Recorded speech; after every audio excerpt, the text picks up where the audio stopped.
Hi, welcome to Wholeheartedly for the Lord Bible Journaling with Sherry. Today's process video will be in my Psalms and Proverbs Bible, and I'll also be working in my TN.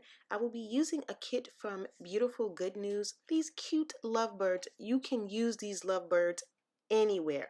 That's why I love anything that has to do with like birds or flowers or girls, women. You can just use them so many different ways and in so many different places. So they're kind of unique in that way. I like that.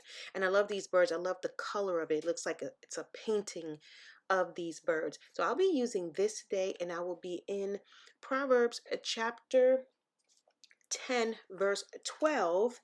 And it reads, "Hatred stirs up strife, but love covers all sins." Thank you for watching. And remember, if I can Bible journal, so can you. And stick with me this week because I am trying to post a video almost every day concerning love of all kinds. Love between husbands and wives, love for one another, and the love of God. So wherever love is, that's what I'll be dealing with this week. And I'll also be attempting this napkin technique thing. I thought about doing a video of what I'm over with in Bible journaling, and I think napkins was one of them, but I'm going to give it a try again and see what happens. Stick around and see how this turns out.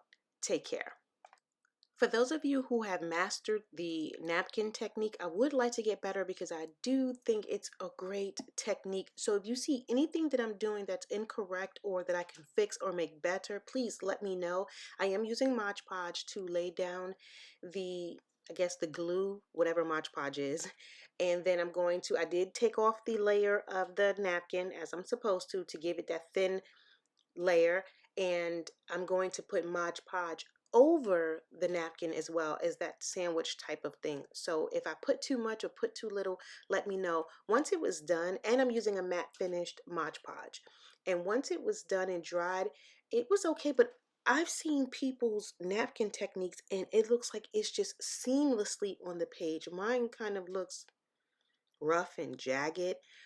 But again, I tried and it turned out okay, but I'm sure it can be better. And then where I'm failing is I don't do it enough to perfect it. So that's the main thing with Bible journaling or any technique that you want to learn to do. We have to practice doing it. If not, we're going to remain stagnant in the position that we've always been in with that particular technique. Hatred stirs up strife, but love covers sins. All sins. Here, we're not talking about excusing sin or making a justification for sin or that love somehow eradicates sin. We know that that's not the case. But here it is a compare and contrast kind of thing with hatred and love, because a person who is hateful or hatred stirs up strife. What that is saying is, in the Hebrew, it's opening the eyes, it's making aware. So when someone stirs up strife, they're making something aware to someone else about what they've done or someone else has done. So it's like that gossiping, that tale bearing, or if you're stirring up strife, you're causing a problem between you and someone else or two different people by bringing up a situation that will cause some type of enmity or some type of argument or aggravation between them. And a person who stirs up strife is a person who gets great pleasure out of bringing up situations to cause the people involved to be at odds with one another. And that's evil, and God does not like when we stir up strife. Matthew Henry describes that person as doing the devil's work. It's that kind that is damaging and hurtful to someone else.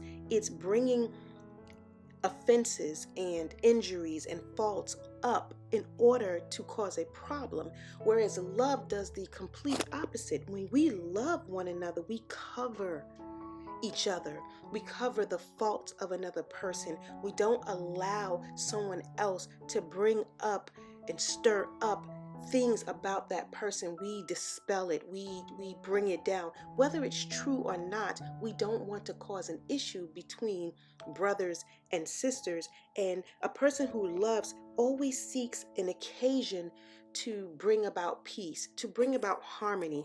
and to bring about unity. So love tries to reconcile and not aggravate, whereas the hatred that stirs up strife tries to prevent that kind of peace and unity from happening. But love is going to cover it. Love is going to forgive. Love is not going to make a big deal out of it. And when we begin to walk with Christ, we understand that no weapon formed against us will prosper. So I don't have to stir up situations to get people on my side, to make them believe me, to make them understand me. I can fan the flames down and not pour oil on it. I can pour water on it to just kind of let it fizzle out and not give it any power. And that's my desire and my prayer, that I won't be a person who keep things going or allow things to keep going in my presence, but to bring peace, to bring some kind of unity, to bring it down. Once again, that's not excusing wrong. What it does, though, it does not make a big deal out of little small offenses that happen with human nature, and not making it into something that it really shouldn't be. We are human. We all sin and come short of the glory of God. And unbelievers, they are definitely in rebellion against God, and people do things because it's their nature to do it. We don't have to fan the flames and make it worse. So that's my nugget that came out of this, and I'm so grateful for it. Thank you for watching. And this is my TN. This is actually my first entry in my TN, and this is another way that we can Bible journal in using kits. So I had some things that were left over, and I decided to use it and pop it into this TN and write a prayer. Those are dollar store hearts that I had left over, and here we have a nice, pretty, colorful page. Thank you for watching, and take care, and let's love one another. Let's not make a big deal out of small offenses. Let God handle it and cover sins, and let's not stir up strife between people or one another.